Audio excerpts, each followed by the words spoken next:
சிறு கூட்டமாக நாம் சேர்ந்து தேவனை போற்றவும், அவருடைய வார்த்தையை நாம் வாசிக்கத்தக்கதாகவும், தேவன் கொடுத்த நல்ல தருணத்துக்காக தேவனுக்கு முதலாவது நன்றி செலுத்துகிறேன். இந்த வருட இறுதி நேரத்திலே நாம் இருந்து கொண்டிருக்கிறோம். எனக்கு மிகவும் ஒரு பிரியமான சகோதரர் ஜெய்சிங் அவர்கள், தியான் எனக்கு இந்த வாய்ப்பினை அளித்ததுக்காக அவர்களுக்கு நன்றி செலுத்துகிறேன். இந்த ஊழியம் மீண்டுமாக நல்ல முறையிலே நடக்கத்தக்கதாக நான் தேவனிடத்திலே ஜெபிக்கிறேன். இன்றைக்கு தலைப்பானது தேவனுக்கு முன்பாக நன்மையும் பிரியமாயிருக்கிறது எது. நான் இப்பொழுது உங்களிடத்துல ஒரு கேள்வி கேட்டேன் என்று சொன்னால், நாம் எல்லோரும் சிறு வயது முதல் அட்வென்த் சத்தியத்தை அறிந்தவர்களாக, கிறிஸ்தவ திருச்சபைக்கு நாம் சென்றவர்களாக இருக்கிறோம். நான் இந்த கேள்வியை உங்கள் மத்தியிலே கேட்பேன் என்று சொன்னால், தேவனுக்கு முன்பாக நன்மையும் பிரியமுமாய் இருக்கிறது எது என்று கேட்பேன் என்று சொன்னால், அநேக பதில்களை சொல்ல முடியும். 10 கற்பனைகளை கை கொள்ள வேண்டும், ஆலயங்களுக்கு ஒழுங்காக செல்ல வேண்டும், தசமபாக காணிக்கைகளை கொடுக்க வேண்டும், ஏழைகளுக்கு உதவ வேண்டும், ஜெபம் செய்ய வேண்டும், வேதம் வாசிக்க வேண்டும் என்று சொல்லி அடுக்கிக் கொண்டே போவோம். தேவனுக்கு முன்பாக நன்மையும் பிரியமுமாய் இருக்கிறது எது என்று உங்களிடத்துல கேட்டேன் என்று சொன்னார். ஆனால் இன்றைக்கு அதை குறித்து வேதத்தை ஆராய்ந்து பார்த்தபோது எனக்கு மிகுந்த ஆச்சரியமாக காணப்பட்டது. நானும் திருச்சபையிலே அநேக ஆண்டுகள், 60 ஆண்டுகளாக தேவனை நான் வாசித்து, தேவனை தேடி ஆலயங்களுக்கு சென்றிருக்கிறேன். ஆனால் இந்த ஒரு காரியத்தை நான் வாசித்த போது எனக்கு புதுமையாக காணப்பட்டது, புதிதாக இருந்தது. தேவனுக்கு முன்பாக நன்மையும் பிரியமுமாய் இருக்கிறது எது?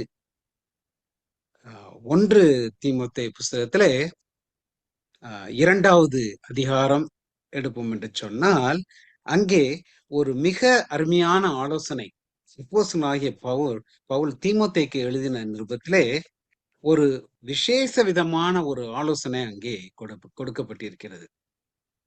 எனக்கு பிரியமான தேவ பிள்ளைகளே, பவுல் இருந்த ஒரு சூழ்நிலையிலே அவர் யூதனாக திகழ்ந்து இருந்தார். யூதர்கள் மத்தியிலே அவர் வாழ்ந்தார். யூதர்கள் அநேகர் அவரை சுற்றி காணப்பட்டார்கள். இந்த சூழ்நிலையிலே இந்த யூதர்கள் எவ்வாறு தேவனை தொழுதார்கள் என்று சொல்லி பார்ப்போம் என்று சொன்னால், ஆலயத்திற்கு செல்வதும் 10 கற்பனைகளை கை கொள்ளுவதும் தேவனுக்கு பிரியமாக நடப்பதிலும் தனக்கு மிஞ்சினவர் யாரும் இல்லை என்று எண்ணும் ஒரு யூத சமுதாயம். அவர்கள் என்ன செய்தார்கள் என்று சொன்னால், ஆலயத்துக்கு சென்று தன்னைத்தானே புகழ்ந்து அங்கே பேசுவதை பார்க்கிறோம். லூக்கா எழுதின புஸ்தகத்திலே 18வது அதிகாரம், எடுத்தவங்களும் வாசிக்கலாம். லூக்கா எழுதின சுவிசேஷம் 18வது அதிகாரம் 11வது வசனம் நமக்கு என்ன கூறுகிறது என்று வாசிப்போம். பரிசேயன் என்று, தேவனே, நான் பரிகாரர், அநியாயக்காரர், விபச்சாரக்காரர் ஆகிய மற்ற மனுஷரை போலவும் இந்த ஆயக்காரனை போலவும் இராததினாலும் விசுவஸ்தரிக்கிறேன். பாருங்க, அவன் என்ன சொல்றான்? நான் உம்மை போற்றுகிறேன் என்று சொல்லாம, அவன் விபச்சாரக்காரன், அவன் நல்லவன் இல்ல, இவன் கெட்டவன், நான் ரொம்ப நல்லவன் என்று சொல்லி தன்னைத்தானே புகழ்ந்து அவன் நான் ரொம்ப உத்தமன் சொல்லி அவன் ஜோம் பண்ணுவதை இங்கே பார்க்கிறோம். இப்படிப்பட்ட ஒரு சூழ்நிலை, இப்படிப்பட்ட ஒரு காலகட்டத்திலே அப்போஸ்தலனாகிய பவுல் நமக்கு கூறும் ஒரு ஆலோசனை என்ன என்று சொன்னா, தேவனுக்கு முன்பாக நன்மையும் பிரியமுமாய் இருக்கிறது எது என்று சொன்னால், ஜெபம் பண்ண வேண்டும். அது எப்படிப்பட்ட ஜெபமாக இருக்க வேண்டும் என்று சொன்னால், 1 தீமோத்தேயு எழுதின புத்தகத்திலே 2வது அதிகாரம் 1வது வசனம்,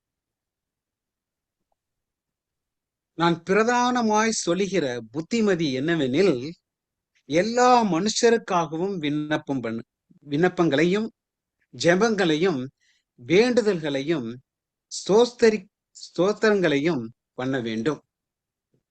யாருக்காக ஜெபம் பண்ண வேண்டும்? தன்னைத்தானே புகழ்ந்து கொண்டு தனக்காக ஜெபம் பண்ணும் ஒரு மக்களாக இராதபடி பிற மனுஷருக்காக ஜெபம் பண்ண வேண்டும். முதல் கோரிக்கை, முதலாவது காரியமாக இங்கே தேவனுக்கு முன்பாக நன்மையும் பிரியமுமாய் இருக்கிறது என்ன என்று பார்ப்போம் என்று சொன்னா, மற்றவர்களுக்கு நாம் ஜெபம் செய்வது. இங்கே 5 காரியங்கள் கூறப்பட்டிருக்கிறது. அது முதலாவது காரியமாக பிறருக்காக நாம் ஜெபிக்க வேண்டும். பிற மனுஷருக்காக நாம் விண்ணப்பங்களை ஏறெடுக்க வேண்டும். சோஸ்திரங்களை ஏறெடுக்க வேண்டும். எனக்கு தானே நான் விண்ணப்பம் செய்து கொள்வது அது தேவனுக்கு நன்மையும் அது தேவனுக்கு பிரியமுமாய் இருக்கப்படாது என்று சொல்லி வேதாகமம் நமக்கு கூறுகிறது. இதற்கு ஒரு சில எடுத்துக்காட்டுகளை பார்ப்போம் என்று சொன்னால், மிக அழகாக வேதாகமத்திலே கொடுக்கப்பட்டிருக்கிறது. முதலாவது மனுஷன் யார் வருகிறான் என்று சொன்னா, மோசே. மோசே தெய்வ பக்தனாக காணப்பட்டான். மோசே இஸ்ரவேல் மக்களை கூட்டிச் செல்வதிலே முதலாவது காணப்பட்டான் என்று வேதாகமம் நமக்கு திட்டம் தெளிவாக கூறப்படுகிறது. இந்த மோசே என்ன மனுஷனாக இருந்தான், எப்படிப்பட்ட ஒரு மனுஷனாக இருந்தான்னு சொன்னா, அவன் ஒரு உத்தம மனுஷனாக காணப்பட்டான். தேவனுடைய பார்வையிலே அவன் நன்மையும் அவன் பிரியமுமாய் காணப்படுகிறான். தேவனுக்கு முன்பாக மோசே நன்மையும் பிரியமுமாக காணப்படுகிறான். ஏன் அப்படின்னு சொல்லி பார்ப்போம் என்று சொன்னா, மோசே வனாந்தரத்துல இருந்தபோது அவன் 10 கற்பனைகளுக்காக அவன் எங்கே தேவன் கூப்பிட்ட இடத்திற்கு அவன் செல்லுவதாக இங்கே வேதாகமம் கூறப்படுகிறது. அவன் சீனாய் மலை மேலே ஏறி போன போது கீழே தேவனுடைய மக்கள் என்ன செய்தார்கள் என்று சொன்னால், யாத்ராகம புஸ்தகத்திலே 32வது அதிகாரம் 11வது வசனமும் 12வது வசனம் தேவ மக்கள் என்ன செய்தார்கள் என்று இங்கே கூறப்படுகிறது. அவர்கள் விக்கிரக ஆராதனை செய்தார்கள் என்று வேதாகமம் நமக்கு கூறப்படுகிறது. அவர்கள் விக்கிரக ஆராதனை செய்த மாத்திரத்திலே அது தேவனுக்கு அருவருப்பமாக காணப்பட்டது. தேவன் அந்த மக்களை உடனடியாக கொன்றுவிட வேண்டும், அவர்களை இந்த பூமியில இராதபடி ஆக்க வேண்டும் என்று சொல்லி அங்கே மோசையுடன் கூறின போது, யாத்ராம புஸ்தகத்துல 32வது அதிகாரம் 11வது 12வது வசனம் என்ன கூறுகிறது என்று சொன்னால், மோசே தன் தேவனாகிய கர்த்தரை நோக்கி வாசிங்க. மோசே தன் தேவனாகிய கர்த்தரை நோக்கி, கர்த்தாவே, தேவரின் மகா பலத்தினாலும் வல்லமையுள்ள கையினாலும் எகிப்து தேசத்திலிருந்து புறப்பட பண்ணின உம்முடைய ஜனங்களுக்கு விரோதமாக உம்முடைய கோபம் பற்றினது எரிவது என்ன? மலைகளின் அவர்களை கொன்று போடவும் பூமி மேல் இராதபடிக்கு அவர்களை நீர்மூலமாக்கவும் அவர்களுக்கு தீங்கு செய்யும் பொருட்டு அவர்களை புறப்பட பண்ணினார்கள் என்று எகிப்தியர் சொல்லுவானே, உம்முடைய கோபத்தில் உக்கிரத்தை விட்டு திரும்பி உம்முடைய ஜனங்களுக்கு தீங்கு செய்யாதபடி அவர்கள் மேல் பரிதாபம் கொள்ளும். யாருக்காக ஜெபம் பண்ணி போதும் போதும் போதும் யாருக்காக ஜெபம் பண்ணுகிறான் என்று சொன்னால், மோசே தேவனிடத்துல மன்றாடுறான் இஸ்ரவேல் மக்களுக்காக, அவர்களுக்காக அவன் அங்கே மன்றாடுவதை நாம் பார்க்கிறோம். மட்டுமல்ல, மோசே எப்படி ஒரு நல்ல மனுஷனாக இந்த உலகத்துல இருந்தபோது தேவன் மோசையின் பெயரை எங்கே எழுதப்பட்டிருந்ததாம்? ஜீவ புஸ்தகத்திலே மோசையின் பெயர் குறிப்பிடப்பட்டிருக்கிறது என்று வேதாகம் நமக்கு கூறுகிறது. ஆகவே மோசே என்ன சொல்லுகிறார் என்று சொன்னால், யாத்ராகமம் 32வது அதிகாரம் 32வது வசனம், யாத்ராகமம் 32:32.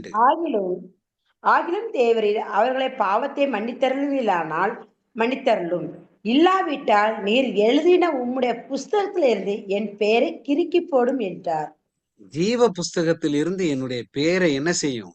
கிறுக்கி போடும். அப்ப மோசேக்கு நன்றாக தெரியும், மோசே ஜீவ புஸ்தகத்திலே அவர் பெயர் குறிக்கப்பட்டிருக்கிறது என்று.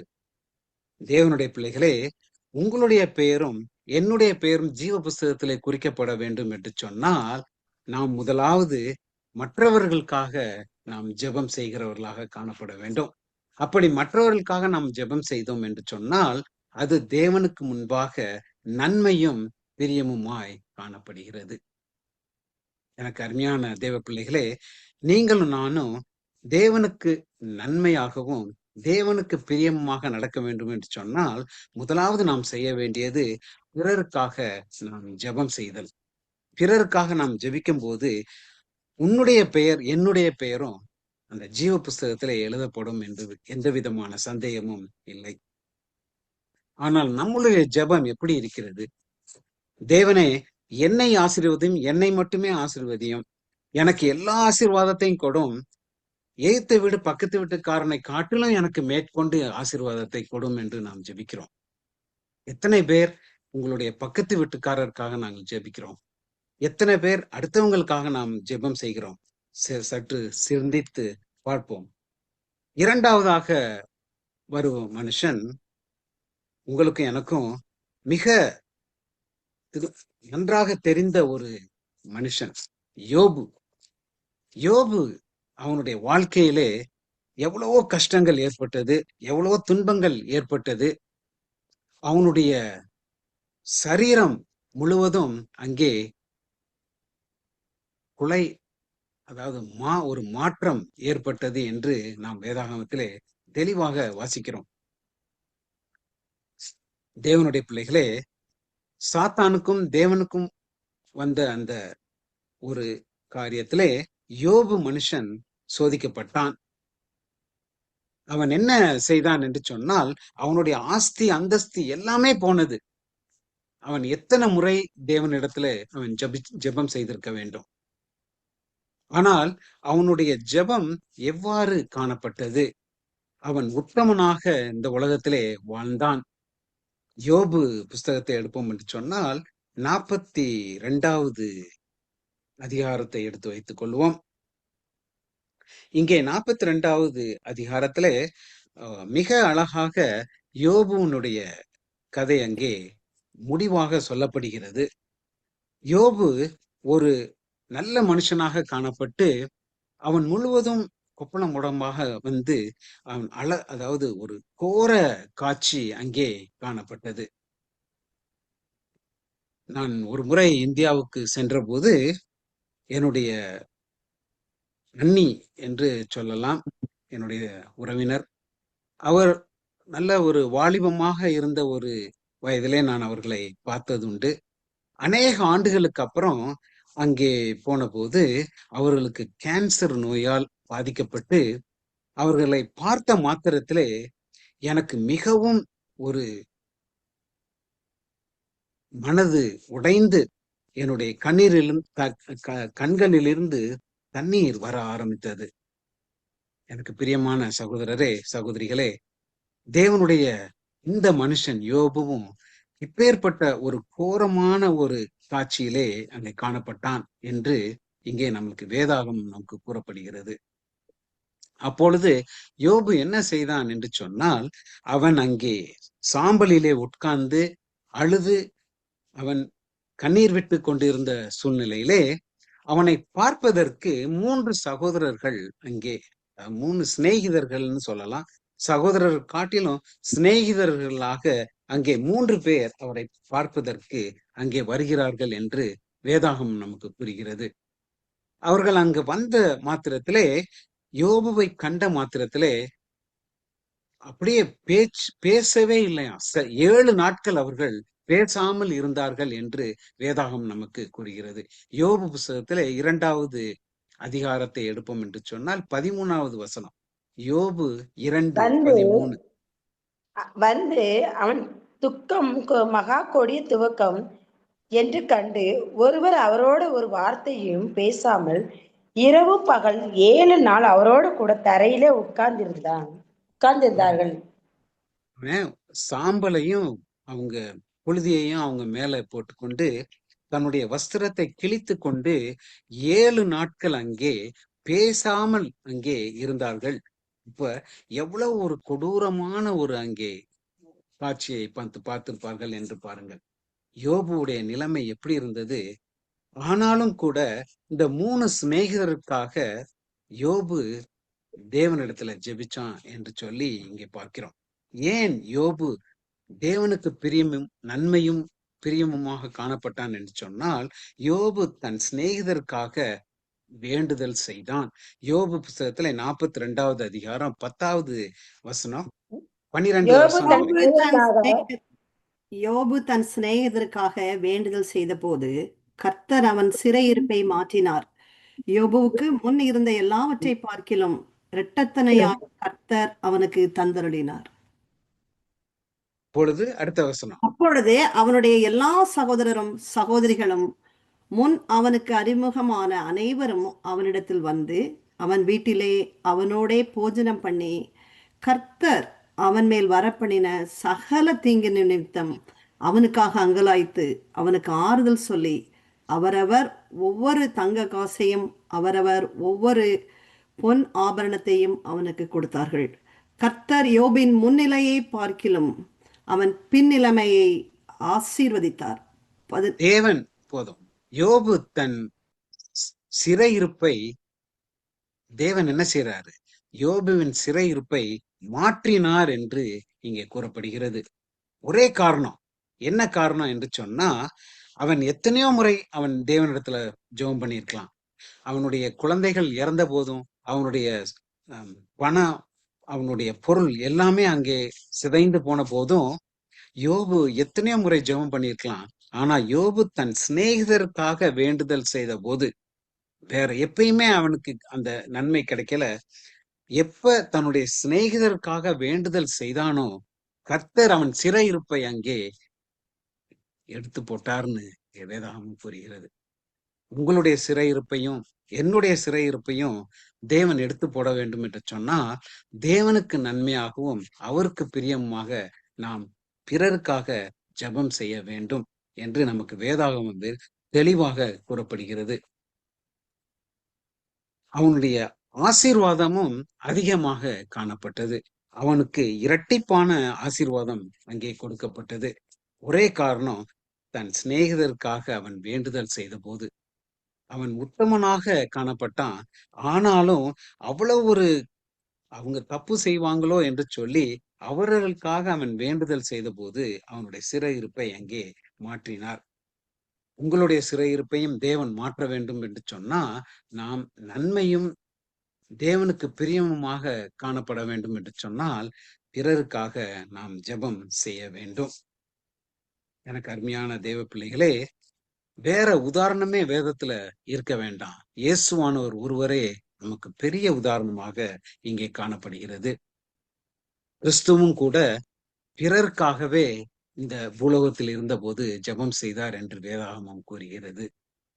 எனக்கு பிரியமான தேவ பிள்ளைகளே, கிறிஸ்துவானவர் எப்படி ஜெபம் செய்தார் என்று சொன்னால், யோவான் புஸ்தகத்திலே 17வது அதிகாரம் 9வது வசனத்திலிருந்து 11வது வசனம் வரைக்கும். நான் அவர்களுக்காக வேண்டிக் கொள்கிறேன், உலகத்துக்காக வேண்டிக் கொள்ளாமல் நீர் எனக்கு தந்தவர்களுக்காக வேண்டிக் கொள்கிறேன். அவர்கள் உம்முடையவர்களாயிருக்கிறார்களே. என்னுடையவைகள் யாவும் உம்முடையவைகள், உம்முடையவைகள் என்னுடையவைகள். அவர்களில் நான் மகிமைப்பட்டிருக்கிறேன். நான் இனி உலகத்தில் இரேன், இவர்கள் உலகத்தில் இருக்கிறார்கள். நான் உம்மிடத்திற்கு வருகிறேன். பரிசுத்த பிதாவே, நீர் எனக்கு தந்தவர்கள் நம்மை போல ஒன்றாயிருக்கும்படிக்கு நீர் அவர்களை உம்முடைய நாமத்தினாலே காத்து கொள்ளும்.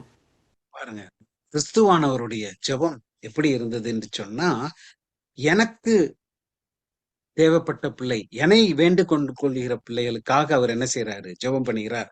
நீர் எனக்கு தந்த இந்த மக்களை அவர்கள் உம்மிடத்தில் பிரியமாய் இருக்கிறதுலையும் என்னுடைய வைகள் உம்முடையவைகளாக அங்கே காணப்படுகிறது. கிறிஸ்துவானவர் மிக அழகாக இங்கே கூறப்படுகிறார்.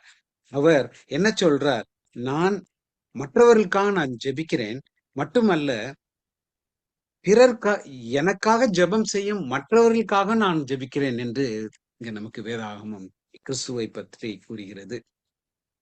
கிறிஸ்து பிறருக்காக ஜெபம் செய்தார்.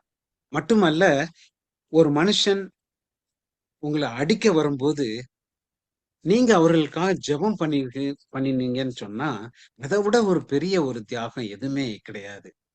கிறிஸ்துவையும் கூட அங்கே ஈட்டியாலையும் அவர்கள் ஆணியாலையும் அடிக்கும் போது கிறிஸ்துவானவர் சொன்ன ஒரே வார்த்தை என்ன வார்த்தை என்று சொன்னால், பிதாவே இவர்களுக்கு மன்னியும், இவர்கள் செய்வது இன்னதென்று தெரியாமல் செய்கிறார்கள் என்று சொல்லி அங்கே பிறருக்காக ஜெபம் பண்றதை நாம் பார்க்கிறோம்.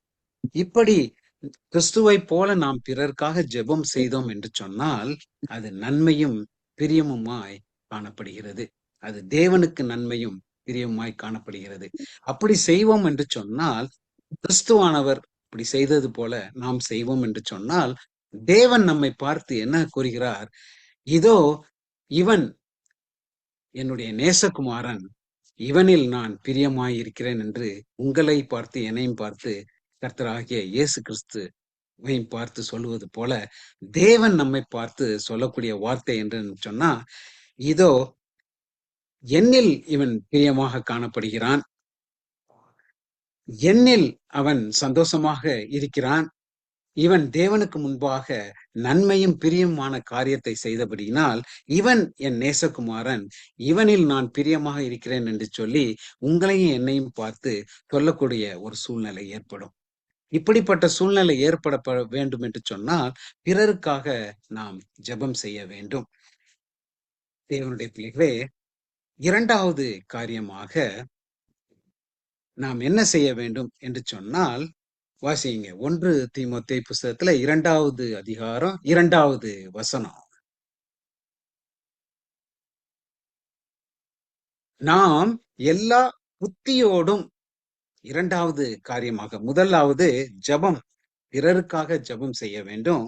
இரண்டாவது நாம் எல்லா பக்தியோடும் பக்தியோடும் நல்லொழுக்கத்தோடும் நாம் எல்லா பக்தியோடும் நல் ஒழுக்கத்தோடும் கலகமில்லாமல் அமைதியிலுள்ள ஜீவனம் பண்ணும்படிக்கு ராஜாக்களுக்காகவும் அதிகாரமுள்ள யாவருக்காகவும் அப்படியே செய்ய வேண்டும். அது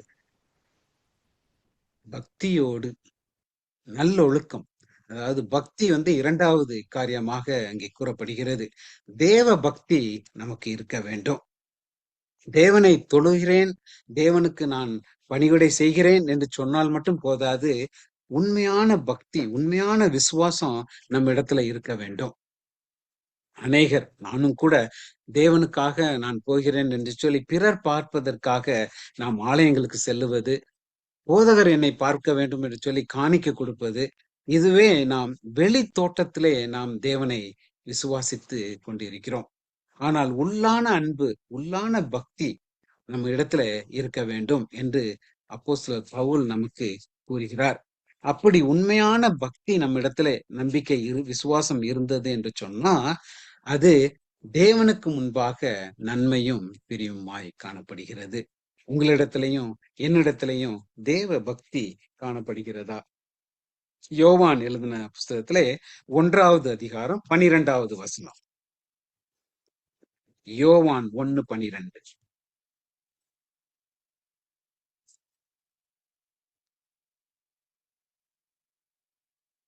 அவருடைய நாமத்தின் மேல் விசுவாசம் உள்ளவர்களாய் அவரை ஏற்றுக்கொண்டவர்கள் எத்தனையோ பேர்களோ, அத்தனை பேர்களும் தேவனுடைய பிள்ளைகளாகும்படி அவர்களுக்கு அதிகாரம் கொடுத்தார். என்னுடைய தேவன், நம்ம விசுவாசத்தோடு நாம் தேவனை தேடுவோம் என்று சொன்னால், அவருடைய நாமத்தினாலே விசுவாசம் உள்ளவர்களாய் அவரை ஏற்றுக்கொண்டவர்களாய் எத்தனை பேர்கள் இருந்தாலும் அவர்கள் ஒவ்வொருவரையும் தேவனுடைய பிள்ளைகளாக அவர் என்ன செய்கிறார்? ஏற்றுக்கொள்கிறார். நம்மளுடைய விசுவாசத்தினாலே, நம்மளுடைய நம்பிக்கையினாலே நாம் பக்தியோடு தேவனை தொழுது கொள்வோம் என்று சொன்னால் அது தேவனுக்கு முன்பாக நன்மையும் பிரியமுமாய் காணப்படுகிறது. இன்னும் மத்தேயு எழுதின சுவிசேஷ புத்தகத்திலே 22வது அதிகாரம் 37வது வசனம். மத்தேயு 22:37.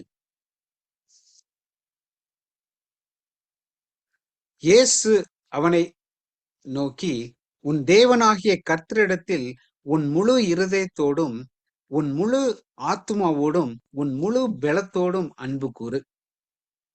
நீ என்ன செய்யாத, பேருக்காகவும் சொல்லுக்காகவும் மற்றவர்களுக்காகவும் செய்யாமல் உன்னுடைய முழு இருதயத்தோடும் தேவனை தொழுக வேண்டும். அப்போது அது உண்மையான பக்தியாக காணப்படுகிறது. நம்மிடத்திலே உண்மையான பக்தி இருக்கிறதா? ஜெபம் நமக்கு மற்றவர்களிடத்திலே செய்கிறோமா? தேவ பக்தி நம்மிடத்துல இருக்கிறதா? அப்படி இருக்கும் என்று சொன்னால் தேவனுக்கு முன்பாக அது நன்மையும் பிரியமுமாய் காணப்படுகிறது. மூன்றாவது காரியமாக நல்லொழுக்கம். நல்லொழுக்கம் என்று சொன்னால் நான் எப்படி நல்லொழுக்கவனாக இந்த உலகத்திலே வாழ வேண்டும், வாழ முடியும்? வேதாகமத்தை புரட்டும் போது ஒரு மனிதன், இந்த மனிதன் தேவனோடு சஞ்சரித்தான், தேவனோடு நடந்தான் என்று சொல்லி நாம் வாசிக்கிறோம். ஆதியாகம புஸ்தகத்திலே 5வது அதிகாரம் 24வது வசனம். ஆதியாகமம் 5:24. ஏனோக்கு தேவனோடு சஞ்சரித்துக் கொண்டிருக்கையில் காணப்படாமற் போனார். தேவன் அவனை எடுத்துக்கொண்டார். ஏனோக்கு தேவனோடு கூட சஞ்சரித்துக் கொண்டிருந்தான் போட்டிருக்கு. ஆனா இன்னும் ஒரு வசனத்தை வாசிப்போம் என்று சொன்னால், ஏனோக்கு 365 வருடங்கள் தேவனோடு சஞ்சரித்தான். ஏனோக்கு 365 வருடங்கள் அவன் உயிரோடு இருந்த காலம். அது மிகுந்த அழகாக நமக்கு கூறப்படுகிறது. பாருங்க, நம்மளுடைய ஒரு வருஷம் 365 நாட்கள். நம்மளுடைய வருஷம் 365 நாட்கள் முடிய போகுது. நாம் தேவனிடத்துல சஞ்சரிக்கிறோமா? நாம் தேவனிடத்துல நல்லொழுக்கத்தோடு காணப்படுகிறோமா?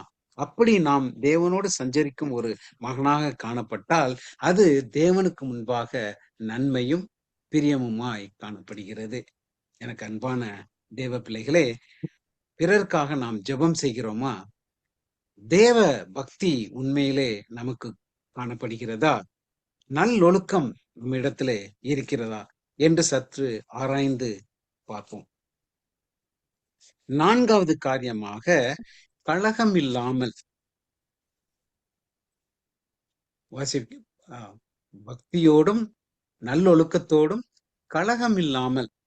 ஏன் பவுல் அப்போஸ்தலர் தீமோத்திக்கு எழுதின நிருபத்திலே இந்த மாதிரி ஒரு காரியத்தை கலகம் இல்லாமல் கூறுகிறார் என்று சொன்னால், பவுலும் சீலாவும் அநேக இடங்களுக்கு சென்ற போது அந்த காலகட்டத்திலே அங்கே இருந்த யூத மக்கள் இவர்களுக்கு விரோதமாக காரியங்கள் செயல்பட்டார்கள்.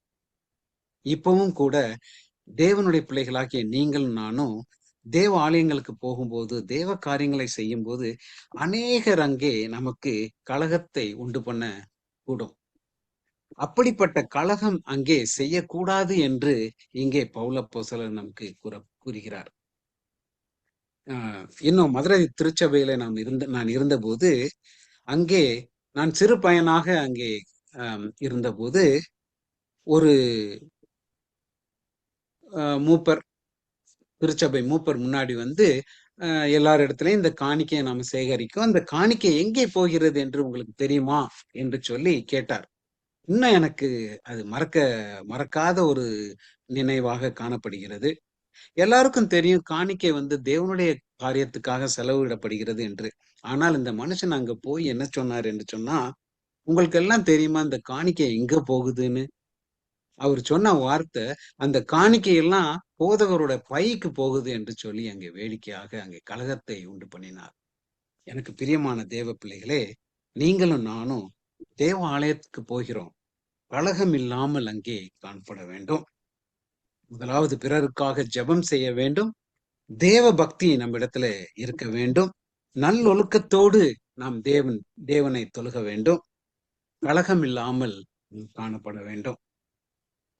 இன்னுமாக கடைசியாக இங்கே ஒன்று கூறப்படுகிறது, அமைதல் உள்ள ஜீவனம் பண்ண வேண்டும். அமைதியாக இருக்க வேண்டும். அமைதல் உள்ள ஜீவனம் நாம் செய்ய வேண்டும். கிறிஸ்துவானவரை தவிர நமக்கு வேற ஒரு உதாரணமும் தேவையில்லை. அமைதல். கிறிஸ்துவானவரை சிலுவையிலே அறையபடி அவரை இழுத்துக்கொண்டு அவர் செய்யாத குற்றங்களுக்கு அவரை செய்தார் என்று சொல்லி அங்கே தீர்ப்பு செய்த போதும் ஒரு வார்த்தை கூட கிறிஸ்துவானவர் பேசவில்லை. எவ்வளவு அமைதலாக அங்கே காணப்பட்டார். ஏன் என்று சொன்னால், பிதாவினுடைய காரியம் நிறைவேற வேண்டும் என்று சொல்லி கிறிஸ்து மிகுந்த அமைதலாக காணப்பட்டார். உங்களையும் என்னையும் சிலுவையில் அறைந்த போதும், பிறர் துப்பினாலும் சரி, நம்மளை ஈட்டியால எறிந்தாலும் சரி, நாம் அமைதலாக இருக்க முடியுமா? சற்று சிந்தித்து பார்ப்போம். தேவனுடைய பிள்ளைகளே, இந்த 5 காரியங்களை செய்வோம் என்று சொன்னால் அது தேவனுக்கு நன்மையும் பிரியமுமாய் காணப்படுகிறது. இன்னும் 1 பேதுரு, கடைசியாக இந்த வசனத்தை வாசிப்போம். 1 பேதுரு 5வது அதிகாரம் 8வது வசனமும் 9வது வசனமும். 1 பேதுரு 5, 8, 9. தெளிந்த புத்தியுள்ளவர்களாயிருங்கள், விழித்திருங்கள். ஏனெனில் உங்கள் எதிராளியாகிய பிசாசானவன் கெச்சிக்கிற சிங்கம் போல் எவனை விழுங்கலாமோ என்று வகை தேடி சுற்றித் திரிகிறான். விசுவாசத்தில் உறுதியாயிருந்து அவனுக்கு எதிர்த்து நெல்லுங்கள். உலகத்திலுள்ள உங்கள் சகோதரரிடத்திலே அப்படிப்பட்ட பாடுகள் நிறைவேறி வருகிறது என்று அறிந்திருக்கிறீர்களே. நம்மளுடைய விசுவாசத்திலே உறுதியாக காணப்பட வேண்டும். பேதுரு நமக்கு கொடுக்கும் ஒரு ஆலோசனை, நீங்க கடைசி காலத்துல இருக்கிற நீங்களும் நானும் தேவனுக்கு நன்மையும் தேவனுக்கு பிரியமுமாய் காணப்பட வேண்டும் என்று சொன்னா, விசுவாசத்திலே நாம் உறுதியாக காணப்பட வேண்டும். தேவனுக்கு ஜெபம் பண்ணுவதும், தேவனோடு நாம் சஞ்சரிப்பதும், அவரோடு நாம் இருக்கக்கூடிய ஒரு நன்மையான காரியத்தையும், அவருக்கு பிரியமான காரியத்தை செய்தாலும் கூட நாம் விசுவாசத்திலே உறுதியாக இருக்க வேண்டும். ஏன்னு சொன்னா, சாத்தான் அவன் என்ன செய்யறான்? கர்ச்சிக்கும் சிங்கத்தை போல எவனை விழுங்கலாமோ என்று பார்த்து கொண்டிருக்கிறான். அப்படிப்பட்ட வலையில விழுந்து விடாதபடி தேவ பிள்ளைகளாகிய நீங்களும் நானும் ஜெபத்தோடு, பிறர்க்காக ஜெபிக்கும் போதும், உண்மையான பக்தியோடும் நல்லொழுக்கத்தோடு இந்த உலகத்துல வாழ்வோம் என்று சொன்னால், அங்கே எது கலகம் இருக்காது. நம்மளுடைய வாழ்க்கையானது அமைதலாக காணப்படும். அதுவே தேவனுக்கு முன்பாக நன்மையும் பிரியமுமாய் இருக்கிறது. எனக்கு அருமையான தேவனுடைய பிள்ளைகளே, கடைசி காலத்திலே வாழும் நீங்களும் நானும் தேவ பிள்ளைகளாக, விசுவாச பிள்ளைகளாக நாம் வாழும் இந்த உலகத்திலே, கிறிஸ்துவானவர் இந்த உலகத்திலே வந்தார், நமக்காக மரித்தார், நம்மளுடைய பாவங்களுக்காக அவர் மரித்தார், மீண்டுமாக அவர் வரப்போகிறார். அவர் வரும்போது நீங்களும் நானும் தேவனுடைய ராஜ்யத்திலே பிள்ளைகளாக காணுவோம். தேவன் தாமே ஆசீர்வதிப்பாராக. ஆமென்.